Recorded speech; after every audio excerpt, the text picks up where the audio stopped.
ámbito mucho más amplio que tiene que ver con un ámbito de la cultura o ámbitos políticos más amplios que solo hablar de lenguajes. Pero eso es lo que, al menos lo que yo he entendido cuando usted habla de lenguajes de valoración, y ese es un poco mi comentario. Gracias. Yo creo que lo que tú dices, otra gente ha hecho este Arturo Escobar, por ejemplo, que es muy amigo mío, pero dice, sabemos que hay conflictos económicos, ¿no? Si te pagan, que te pagan por el producto, cuántos salarios te pagan, la renta de la tierra. Y luego también hay conflictos ecológicos distributivos que no habían sido muy estudiados, de si te contaminan, por ejemplo, ¿no?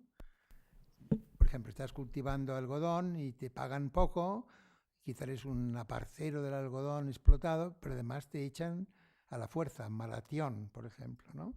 O algún... Y esto es otro tipo de conflicto ecológico, ¿no?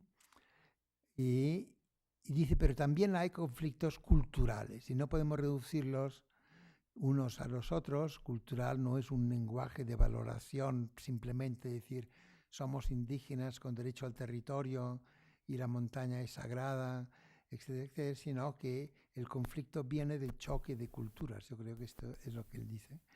Bueno, y como lo dice Arturo Escobar, yo le doy la razón porque suele tener razón, pero, pero yo más bien pienso que se puede pensar que es como un lenguaje de valoración.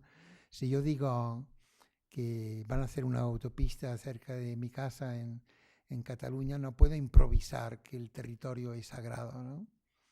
Ni puedo decir que hay un grupo indígena, todos somos indígenas catalanes más o menos, pero que hay un grupo indígena que tiene un territorio ancestral allí que puede apelar al convenio 169 porque no es el caso, ¿no? Hay lugares donde hay un conflicto cultural y otros casos en que el conflicto básico sería lo ecológico y claro, se expresa en distintos lenguajes que puede ser incluso del dinero, que me compensen con tantísimo dinero, ¿no? O que una vez pierdo la pelea digo, bueno, por lo menos que me paguen. Entonces, yo creo que hacer investigación empírica de todos estos casos y hacer más tipologías quizá, y lo que tú dices es verdad, pero en la reducción a lo, por ejemplo, es interesante Maristela Svampa en Argentina, que creo que es socióloga de origen y empezó a estudiar conflictos mineros, le llamó el giro ecoterritorial. Y ahora poco a poco va diciendo el giro ecológico, porque todo pasa en un territorio.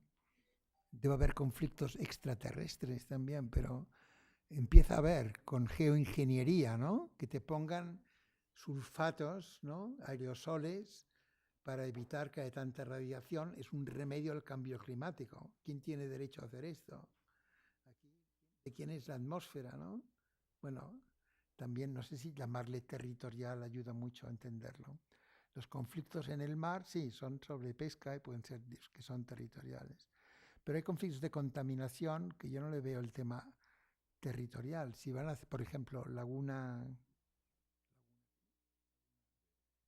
Verde, la gente protestó, ¿por qué? Porque invadían su territorio o por el miedo justificado a que haya un accidente nuclear. Y hubo unas alianzas distintas. El tema del conflicto era mucho el principio de precaución, digamos, la epistemología del conocimiento de la radiación, ¿no? Que la empresa decía, no pasará nada, la gente aprendió, quizás sí pasará algo, ¿no? Y qué es la low level radiation, sí, cuántos, ¿no? ¿Cuál es la unidad en que se mide todo esto? Aprendieron esto. Creo que no tiene mucho, que el tema territorial no es el que más te ayuda a entender un conflicto como este, ¿no? Los conflictos de residuos que hemos hablado antes de Metalclad, ¿no?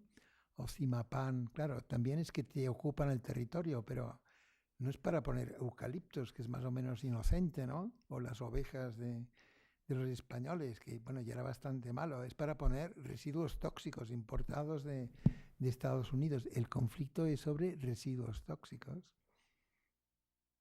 Es lo que yo llamo el enfoque materialista vulgar. De ver así de qué se trata el asunto. Muy bien. Aquí, aquí terminamos nuestra sesión. Agradecemos al doctor Martínez Alier su magnífica contribución, su generosidad académica, que como dije, no tiene precio, pero tiene mucho valor para nosotros. El objetivo, en fin, la preocupación de este seminario era repensar las ciencias sociales que según yo está en crisis, incluso la enseñanza de las ciencias sociales, repensar el papel de las ciencias sociales en el marco de la crisis ambiental que estamos viviendo. Pues puedo asegurarles que la exposición del doctor Martínez Alier nos ha dejado muchas pistas para esto. Muchísimas gracias y le entrego su constancia.